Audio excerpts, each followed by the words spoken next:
नाथ का बीजेपी और शिवराज पर बड़ा वार। नालायक के बाद दिया झूठे का खिताब। सिंधिया बोले, जनता देगी हर सवाल का जवाब। उपचुनाव से पहले चल रहे हैं बयानों के बाण। शिवराज जी कहेंगे 10 दिन में माफ नहीं किया। शिवराज जी आप इतने नालायक तो नहीं है कि 53 लाख कर्जा नहीं माफ पहचान नहीं सकते, कैसे कार्रवाई होगी। हमने लगातार कहते रहे और शिवराज सिंह लगातार झूठ बोलते रहे, उनके मंत्रिमंडल के सदस्य, और उन्होंने बड़ी जल्दी ही सिंधिया जी को भी झूठ बोलना सिखा दिया। उपचुनाव से पहले सीएम शिवराज सिंह चौहान और ज्योतिरादित्य सिंधिया को लेकर पूर्व मुख्यमंत्री कमलनाथ के तेवर लगातार तल्ख होते जा रहे हैं। उनके बयानों में कई बार नाराजगी भी नजर आती है, लेकिन बयानों की तल्खी सिर्फ कांग्रेस की तरफ से नहीं दिख रही। दोनों तरफ से नेता लगातार भाषा की मर्यादा लांघ रहे हैं।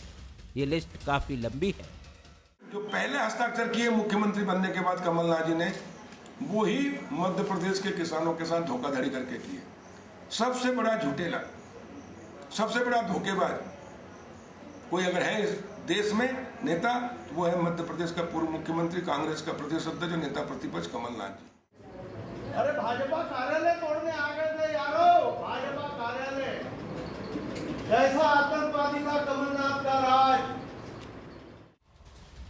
कमलनाथ और कांग्रेस नेताओं के बयानों में अभी भी सरकार जाने का गुस्सा झलकता है।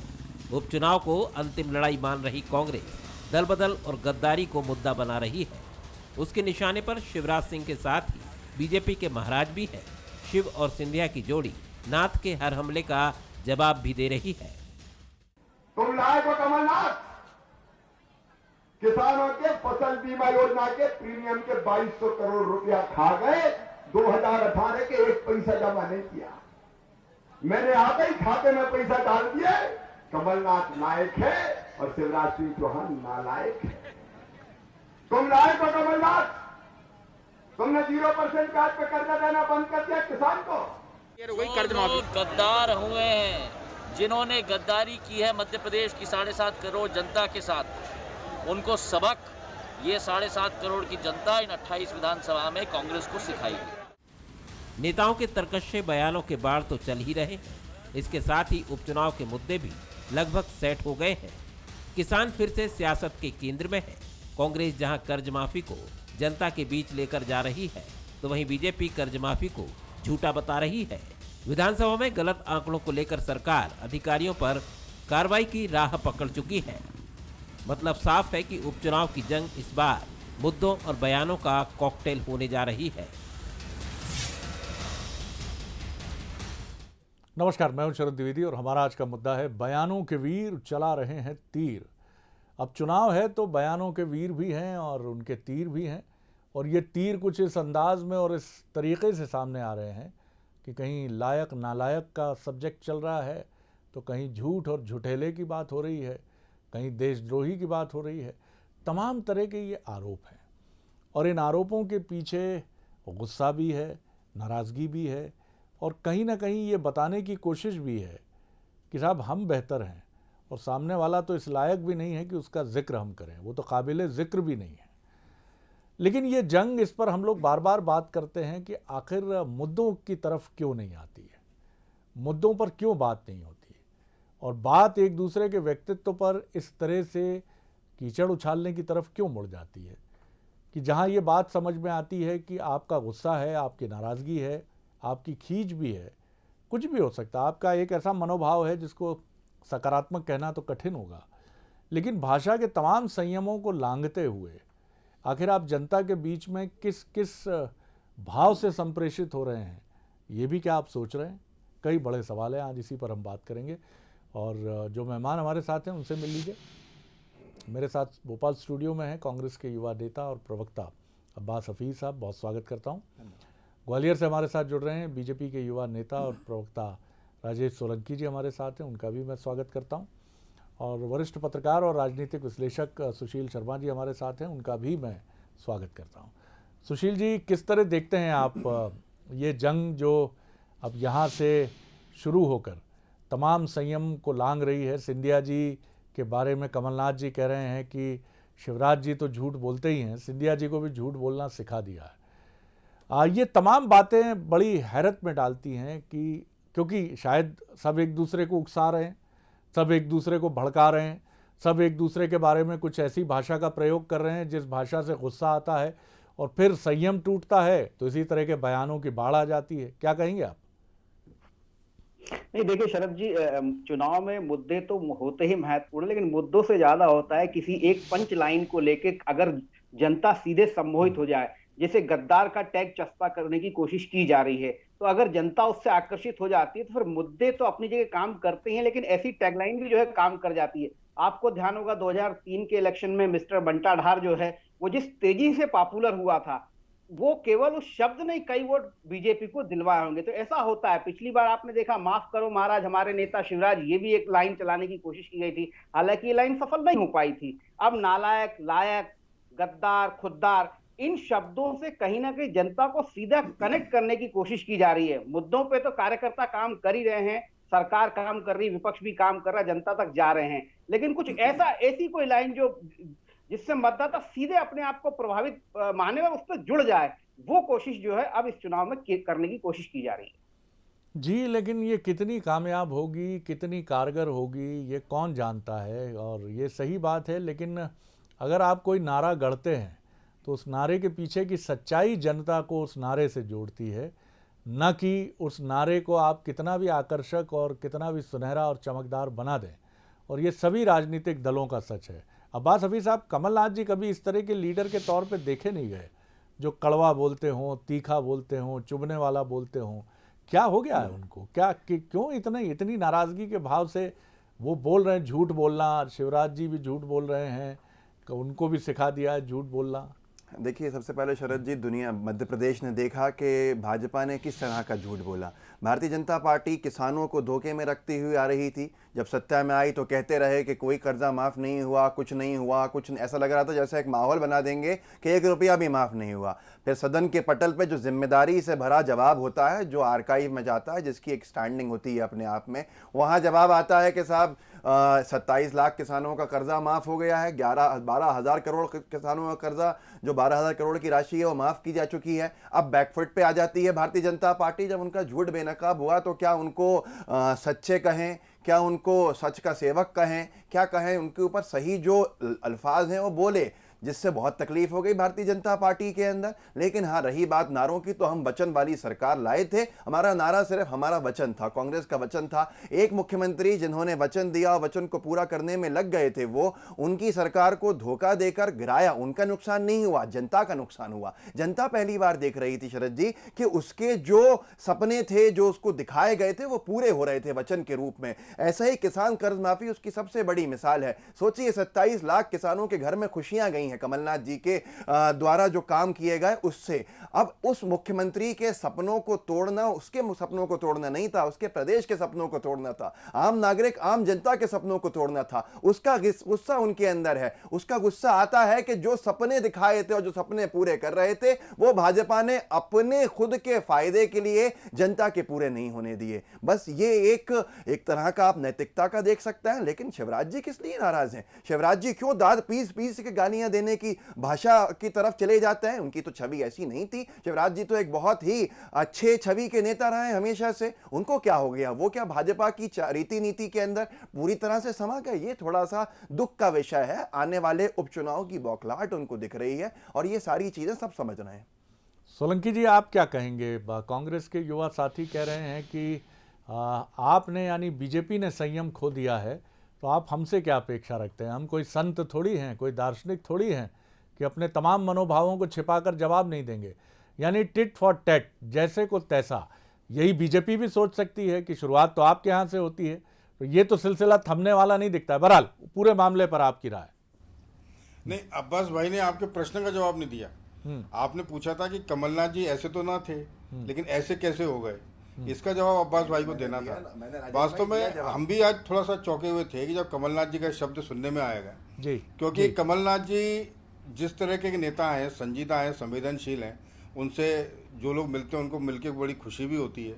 लेकिन अगर इस भाषा में जा रहे हैं, वास्तव में क्या है, कमलनाथ जी अपनी पार्टी के अंदर परेशान है। उनको धोखा दे दिया दिग्विजय सिंह जी ने, पार्टी के लोगों ने, इसके कारण सरकार गिर गई। अच्छे बोले मुख्यमंत्री थे, काम भी कर रहे थे वो, लेकिन ये बात वो बोल नहीं पा रहे हैं, किसको बोलें। और इसीलिए वो जब शिवराज जी या ज्योतिराज सिंधिया पर हमला करते हैं, देखिए ज्योतिराज सिंधिया जी के बारे में उनकी नाराजगी जायज़ है। उस आदमी ने खुद ने कांग्रेस नहीं छोड़ी, सरकार गिराई, उनने कहा था हम सड़कों पे आएंगे, वो कमलनाथ जी को सड़कों पे लेके आ गए, 22 विधायक तोड़ के ले गए। ये बहुत बड़ी घटना है, 22 विधायक तोड़ के कोई नेता ले जा रहा है कांग्रेस के, कितनी बड़ी बात है। जहाँ दिग्विजय सिंह और कमलनाथ जी जैसे रचनाकार और योजनाकार लोग हों। लेकिन वास्तव में क्या है कि जो बौखलाहट है कमलनाथ जी बहुत स्वाभाविक है होने। देखिए मुख्यमंत्री हट गए, वो 5 साल रहना था, 15 महीने में हट गए, तो उनका बुरा लगना स्वाभाविक है। लेकिन अभी तो चुनाव की शुरुआत की भी शुरुआत नहीं हुई है, अभी शुरुआत है, मतलब इसको शुरुआत भी कहेंगे तो जीरो से थोड़ा और पीछे की तरफन है। चुनाव में ये जो जुमलेबाजी है, ये जो कहना होता है, ये बड़ा स्वाभाविक होता है। अब्बास भाई समझते हैं, शरद जी आप भी जानते हैं कि कार्यकर्ताओं को जोश दिलाना होता है। जैसे भी सुशील जी ने बहुत अच्छी बात कही कि कोई ना कोई मुद्दों पे, किसी शब्दों पे लाना पड़ता है। आप देखिए ना, आलू प्याज की कीमतों पे सरकार गिर गई थी, सरकार बन के नहीं आ पाई। तो जिस प्रकार के लोग हैं, जैसी चर्चा चलती है, ये आगे चलेगा। हाँ, लेकिन ये जरूर है कि मुझे लगता है कि कमलनाथ जी, शिवराज जी को जिस तरह से मैं जानता हूँ, जिस प्रकार के वो नेता हैं, आगे जाकर के ऐसे शब्द शायद नहीं आएंगे, अच्छे शब्द हम लोगों के बीच में सुनने को आएंगे। हाँ, लेकिन कार्यकर्ताओं को जोश दिलाने के लिए, जनता को मुद्दों के बीच से निकालने के लिए या कहने किसी शब्द में अटकाने के लिए अभी तो शुरुआत है, ये चीज़ें आगे चलती रहेंगी। मेरे दिमाग में एक शब्द आया है कि राजनीति में नैतिकता और शुचिता रूपी जो ग्लोबल वार्मिंग बढ़ रही है, उससे ये भाषा का संयम टूट रहा है। अरे मनोबल बढ़ाना है तो कार्यकर्ताओं को बढ़ाइए भैया, कांग्रेस के कार्यकर्ता का बढ़ाइए, बीजेपी के कार्यकर्ता का बढ़ाइए, बीजेपी का नेता अपने कार्यकर्ता का मनोबल बढ़ाए।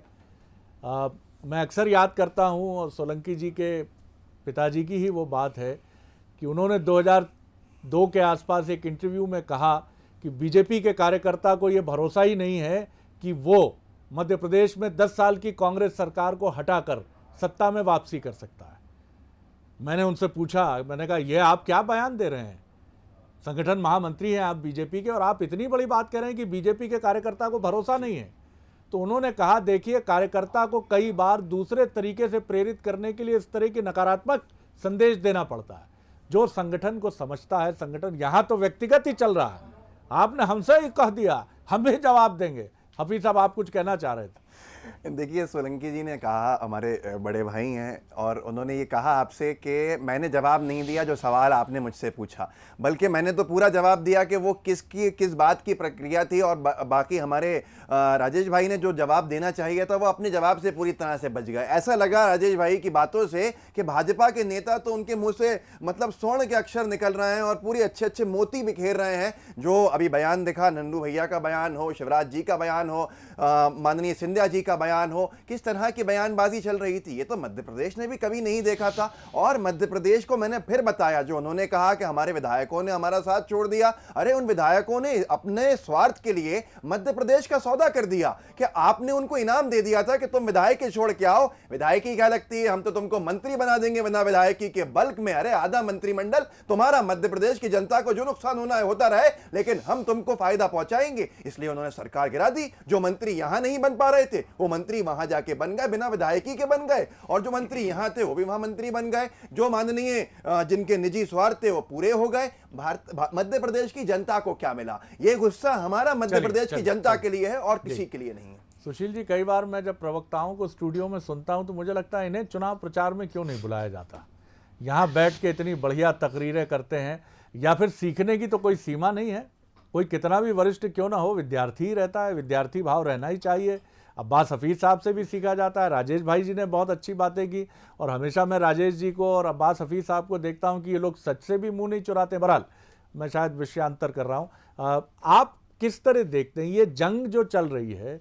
ये हम पहले भी देख रहे हैं कि ये कड़वी से कड़वी होती चली जा रही है, और कई बार ये जुबान फिसलने का सिलसिला तो अब मैं नहीं कहूँगा, क्योंकि अब बहुत सोच विचार कर एक दूसरे को झूठा, मक्कार, फरेबी, नालायक, इस तरह के शब्दों का इस्तेमाल किया जा रहा है। और बजाय तर्कों के साथ ये कहने का, भी एक दिन पहले भी हमने यही बात की है कि आप क्या जनता के लिए लेकर आए हैं, कितने कॉलेज खोलेंगे, किस तरह से रोजगार देंगे, किसानों की मदद कैसे होगी। अब क्या सारे वो मुद्दे पीछे चले गए हैं और एक भावना का मुद्दा सतह पे आ जाता है कि मुझको गाली दी है, देखिए मुझे गाली देने वाले सुन ले। क्या इस तरह के इश्यूज से चुनाव जीते जाने लगे? नहीं शरद जी, आपने एक बात तो बहुत अच्छी कही कि जो राजनीतिक शब्दकोश प्रवक्ताओं के पास है, मुझे लगता है इनके नेताओं के पास से वो शब्दकोश खत्म होता जा रहा है। वो उतने ही उथले और उतने ही हल्के शब्दों का इस्तेमाल करने लगे हैं जितने भारी भरकम शब्दों का इस्तेमाल प्रवक्ता लोग यहाँ पर करते हैं। तो स्वाभाविक है, ये बहुत परिवर्तन का मामला है, लेकिन मुझे लगता है इसमें जनता का भी कहीं ना कहीं कोई रोल है। जनता भी शायद बातों को सीधी तरीके से समझ नहीं रही है, ऐसा नेता मानते हैं। और अगर चुनाव के परिणाम आप देखें तो ऐसा लगता है कि शायद जनता के मन में भी कुछ ऐसे शब्दों को लेकर बड़ा उत्साह होता है। नहीं तो अगर ऐसे ही शब्दों का इस्तेमाल पहले भी होता रहा है, पहले कभी जनता ने इन शब्दों के प्रति अपनी कोई वैसी नाराजगी नहीं दिखाई। देखिए, जनता जैसा चाहती है नेता वैसा करने की कोशिश करता है। अगर जनता को जुमले अच्छे लगते हैं तो फिर जुमले ही बोले जाने लगते हैं। पहली बार एक जुमला बोला गया कि उसको पसंद कर लिया जनता ने या उसके आधार पर पक्ष विपक्ष तैयार हो गया, तो फिर वो रणनीति चलने लगती है। ये हम देखते आ रहे पिछले चुनाव से। लेकिन एक महत्वपूर्ण बात जो आपने कही, सही बात, फिर वो मुद्दे का जो जनता से जुड़े सीधे मुद्दे हैं, जैसे आपने स्कूल कॉलेज की बात कही, किसानों की बात है, रोजगार की बात है, वो सब मुद्दों पर बात होनी चाहिए। उन मुद्दों से नेताओं को हटने का मौका मिल जाता है। नेता और क्या चाहेगा कि उसकी जो है उसकी परफॉर्मेंस की जांच ना हो, बाकी सब हो जाए, दूसरे के परफॉर्मेंस की जांच हो, मेरे परफॉर्मेंस की जांच की नौबत ही नहीं आना चाहिए। उसका बेहतर तरीका है कि जुमले छोड़ दिए जाएं, जुमलों पर चर्चा होती रहे, जुमले पर ही जनता सोचती रहे और मैं अपने सुरक्षित रह जाऊं। जी, आपने ठीक कहा। और लेकिन मुझे कबीर याद आ रहे हैं कि माया महा ठगिनी मैं जानी। और मुझे लगता है, माफ़ कीजिएगा, लोकतंत्र में जनता को भी कई बार आप कहें कि जनता ठगिनी इस परिप्रेक्ष्य में कि कई बार जनता आपको टेस्ट करने के लिए उकसाती है, बोलो बोलो, बोलते चले जाओ, बोलोगे ज़्यादा तो फंसोगे ज़्यादा। और यही वजह है कि चुनाव के नतीजे कई बार हमारे राजनेताओं को, जो कि बहुत समझदार सीजन्ड हैं, सर्वे कराते हैं, वो भी अचंभे में रहते हैं कि भैया सब कुछ तो बढ़िया दिख रहा था, आखिर गलती कहाँ हो गई। राजेश जी, जनता को लुभाने का कोई सेट पैरामीटर नहीं है। और कई बार ये मान लिया जाता है, तो मुझे लगता है ये जनता नहीं होती कि आप ये मानते हैं कि जनता ऐसा चाहती है। दरअसल ये आप उन ठकुर सुहाती करने वालों से जो घिरे रहते हैं, जो कहते हैं हुजूर आधा बरस गजब कर दिया हुजूर, आज तो सूरज को आईना दिखा दिया आपने। क्या ये उनके लिए लफड़ा हो जाता है? ये क्या चक्कर हो जाता है सर? ये देखिए, ये पब्लिक है, सब जानती है। ऐसा अपन पहले जो करते हैं, वास्तव में पब्लिक सब जानती है। आप जो कह रहे हैं ना कि सर्वे के खिलाफ चला जाता है, परिणाम जब आते हैं, जब अलग हो जाता है, वास्तव में आप देखिए पिछले 2 चुनाव से मैं भी देख रहा हूँ, अब्बास जी भी सहमत होंगे शायद, कि पब्लिक ये बोलती, जनता ये बताती नहीं है वो किधर जाने वाली, किसको वोट देने वाली है। लेकिन आप देखिए, शहर का और गांव का ट्रेंड में चेंज नहीं आता। मतलब एक तरफ से जब हार शुरू होती है तो हारते चले जाते हैं, जीतना शुरू होता है तो जीतते चले जाते हैं। तो वास्तव में जनता बहुत सजग हो गई है, इसमें कोई दो राय नहीं। पिछले 2 चुनाव से हम लोग देख रहे हैं। आप देखिए, दिल्ली में विधानसभा में अरविंद केजरीवाल जीतता है, लोकसभा में नरेंद्र मोदी जी के प्रत्याशी 2-2, 3-3 लाख से जीतते हैं। मतलब यह है कि ये नेताओं को भी आगे समझना पड़ेगा, ये पब्लिक है, सब जानती है, और इस प्रकार की बातों से कुछ नहीं होगा। और मुद्दों के बाद वास्तव में होना चाहिए, वो अगर की तो जनता को समझ में आती है। और ये जो तालियां बजती हैं, जुमले चलते हैं, सब तालियों के लिए, ये सब अच्छा लगता है, नेता को अच्छा लगता है कि पब्लिक मुझे बड़े ध्यान से सुनती है। माननीय वाजपेयी जी ग्वालियर के, वो तो कहते ही थे कि जितने लोग मुझे सुनने आते हैं ना, उतने जनसंघ को और जनता पार्टी को वोट नहीं देते। ये कहा करते थे ग्वालियर में जब वो आते थे कभी। और इसलिए ये धीरे धीरे मुझे लगता है परसेप्शन नेताओं के दिमाग में भी आ जाएगा, ये पब्लिक है, सब जानती है, और जुमलेबाजी से कुछ होगा नहीं, करके दिखाना पड़ेगा। और इसलिए मुझे लगता है ये जो अब्बास भाई बात कह रहे हैं, मैं सहमत हूँ। वास्तव में अगर इन 22 विधायकों ने धोखा दिया जनता के साथ, तो जनता सबक सिखाएगी। और अगर वास्तव में कमलनाथ जी अपने वादे पूरे नहीं कर पाए थे, जिसको वचन शब्द ले रहे हैं, तो जनता सबक सिखाएगी। सबसे बड़ी अदालत, सबसे बड़ी परीक्षा की घड़ी वो तो जनता के साथ है, जब चुनाव होंगे निश्चित रूप से। और ये मुझे लगता है ये उपचुनाव जो होने वाले, जैसे मैंने कहा सिंधिया जी के नेतृत्व में 22 विधायक चले गए, इतनी बड़ी घटना हुई। ये चुनाव माइलस्टोन बनेंगे, उपचुनाव के जो परिणाम आएंगे, नेताओं को सोचने के लिए मजबूर होना पड़ेगा कि हमको काम करके दिखाना पड़ेगा। एक बात तो यह है कि बड़ी अच्छी बात कही राजेश भाई ने, 5 साल के लिए हमने वचन दिए थे, 1.5 साल में उसका जो प्रोपोर्शन के अंदर हमने वचनों को पूरा किया, उसकी एक लंबी सूची है, जनता के पास दे रहे हैं। जनता ने वो बातें देखी हैं, पूरी होते हुए जनता जानती है। किसान कर्ज माफी का मुद्दा भी अब जनता के सामने आ चुका है, कितनी बड़ी मात्रा के अंदर हो चुका। लेकिन ये बयानों की शुरुआत कहाँ से हुई? शरद जी, 2018 के चुनाव के जो परिणाम आए, उन्होंने मध्य प्रदेश के अंदर बहुत सी चीजें बदल दी। भारतीय भारतीय जनता पार्टी एक तानाशाही रवैये के अंदर बैठी थी, उसको लगता था अब कोई उसकी जमीन को नहीं हिला सकेगा। जनता जो राजेश भाई ने कहा कि जनता सब समझती है, जनता ने तख्ता पलट कर दिया और कांग्रेस को सत्ता की चाबी दे दी। बस वहीं से बौखलाहट शुरू हुई, जो हमने सुना था छिंदवाड़े के अंदर, जो कहा था माननीय श्री शिवराज सिंह चौहान जी ने कि ए पिट्ठू कलेक्टर सुन ले रे। ये सारी बातें पहले कभी नहीं हुई थी मध्य प्रदेश में, उस दिन से शुरुआत हुई। मध्य प्रदेश में जो आपने शुचिता की बात करी, वो भी मध्य प्रदेश ने उन्हीं चुनाव के बाद देखा है। भाजपा की हार के बाद के सौदेबाजियां शुरू हो गई। मध्य प्रदेश की जनता पिसी है इस सब के अंदर, और वो सबसे बड़ा नुकसान है हमारा। उसी के परिणाम देखने को मिले थे भाजपा को इससे पहले, दोबारा उसी के परिणाम देखने को मिलेंगे। सुशील जी, फिर मैं उसी विषय पर आ रहा हूं कि आखिर ये जो चीज़ें हम देख रहे हैं लगातार, और अब तो ये भी बहुत साफ बात हो गई है कि ब्यूरोक्रेसी को लेकर भी एक बड़ा टैगेशन हो गया है कि कांग्रेस की सरकार है तो ये कांग्रेस के अधिकारी हैं, बीजेपी की सरकार आएगी तो बीजेपी के अधिकारियों को बीजेपी का मान के ब्यूरोक्रेसी का द्वंद्व और दुविधा बढ़ती। या तो आप बिल्ला पूरा लटका लीजिए, भले ही आपने सदस्यता नहीं ली है चूंकि आप सरकारी मुलाजिम हैं, लेकिन आप घोषित तौर पर कहिए कि मैं तो बीजेपी का हूं, मैं तो कांग्रेस का हूं, तो चलिए आप। और ये टैगेशन का दायरा बढ़ता जा रहा है। मैं विनम्रता से कहूँगा मीडिया पर भी थोप दिया जाता है, और ये कह दिया जाता है कि कई लोग मजाक में ये भी कहते हैं कि अब ये नहीं पूछा जाता किस समाचार माध्यम से हैं, किस पार्टी से हैं, पत्रकारों से ये पूछा जाता है। ये चीज़ें अगर बढ़ेंगी तो विश्वास का संकट भी पैदा होता चला जाएगा। भरोसा आपको करना होगा, भरोसा आपको ब्यूरोक्रेसी पे भी करना होगा, लेकिन इसको नष्ट करने के लिए जिम्मेदार कौन है? जी नहीं, देखिए ये अगर आप अगर ब्यूरोक्रेसी की बात करें तो ये अभी बहुत सीमित मात्रा में। आप देखिए, अगर लिस्ट उठा के देखेंगे तो जो ब्यूरोक्रेट्स पहले पावर में थे वही आज भी पावर में हैं। कुछ चुनिंदा पोस्टों को आप छोड़ दीजिए, लेकिन मैंने तो ये महसूस किया है कि या तो उनका परफॉर्मेंस रहता है या उनकी कुछ और विलक्षण प्रतिभाएं रहती, जिनके आधार पे वो हर सरकार में कुछ अफसर ऐसे होते हैं जो लगातार अच्छी पोस्ट पर बने रहते हैं। लेकिन मीडिया के साथ द्वंद्व सबसे ज्यादा हो रहा है। मीडिया को लेकर जिस तरीके के नेताओं ने अपनी जो है राय बना ली है, वो कहीं ना कहीं जो है वो बहुत गलत है। और ये राय बनाने का काम नेता, जो आपने बहुत अच्छी बात कही कि जो उनके जो कोटरी के लोग जो होते हैं, वो जो कोटरी के लोग होते हैं वही सारी चीजों को बिगाड़ते हैं और वही सारी चीजों को बनाने की कोशिश करते हैं। उन्हीं के माध्यम से नेता अपनी राय स्थापित करते हैं और उन्हीं के माध्यम से जो है नेता फिर जो है अपनी कार्य प्रणाली निर्धारित करते हैं। और इसको तोड़ना है, देखिए इसको हम और आप नहीं तोड़ सकते, ये नेताओं को स्वयं तोड़ना होगा। उनको समझना होगा कि जो जिस प्रोफेशन में है वो उस प्रोफेशन के प्रति लायल होके ही काम करेगा। वो आपके प्रति पूर्ण निष्ठावान नहीं हो सकता, वो मशीनरी सिस्टम के प्रति निष्ठावान हो सकता है। वो नेता इस बात को समझते हैं, लेकिन वो चूंकि उनकी एक स्टाइल होती, नेता सबसे ज्यादा चतुर तो नेता ही होता है। वो जिस तरीके से अपनी चीजें करना चाहता है, जिस तरीके से कराना चाहता है, उसे सब मालूम होता है, वो उसी तरीके से चीजों को मैनेज करता है।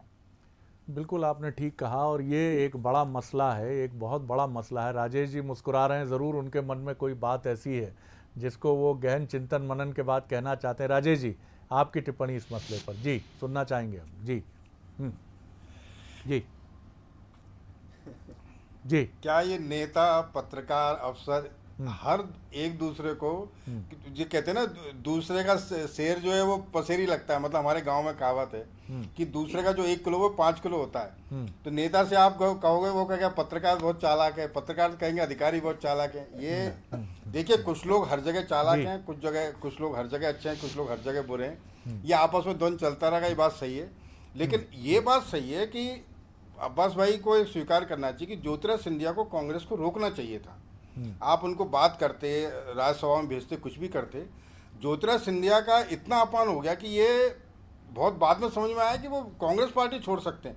जो राष्ट्रीय महासचिव भाई, आपके यहाँ से भी तो बहुत सारे लोग जो हैं वो जा रहे हैं, लेकिन आप मुद्दा आपको भी तो रोकना चाहिए उनको। आपके इलाके से जा रहे हैं जी, और ऐसा नहीं है कि छोटे मोटे नेता गए हैं, बड़े नेता, और अभी कुछ के नाम पाइपलाइन में बताए जा रहे हैं।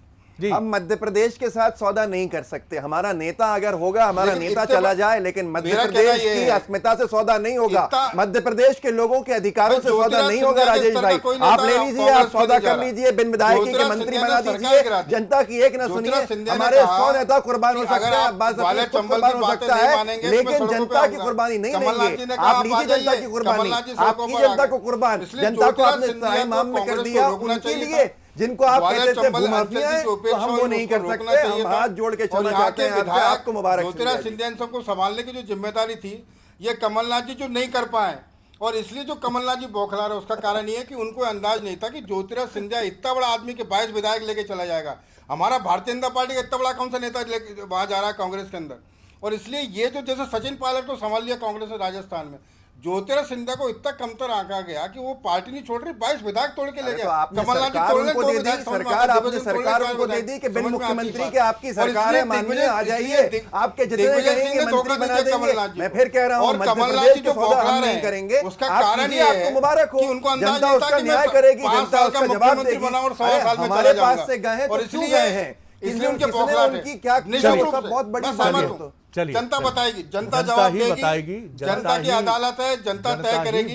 और हमने अगर धोखा दिया है तो जनता हमको सबक सिखाएगी, आपने दिया तो आपको जनता ही बताएगी, इसमें कोई दो राय नहीं है। सबसे बड़ी बात है कि जनता ही बताएगी, लेकिन इस बातचीत से मैं ये ज़रूर इसका अर्क और इसका निष्कर्ष मैं निकाल पा रहा हूँ कि सबसे बड़ी गफलत जब हो जाती है, जब ये मनोवृत्ति हावी हो जाती है किसी नेता पर, किसी संगठन पर, कि दुनिया में 1.5 अकल है, एक मेरे पास है और आधी पूरी दुनिया में तकसीम है, पूरी दुनिया में बटी हुई है।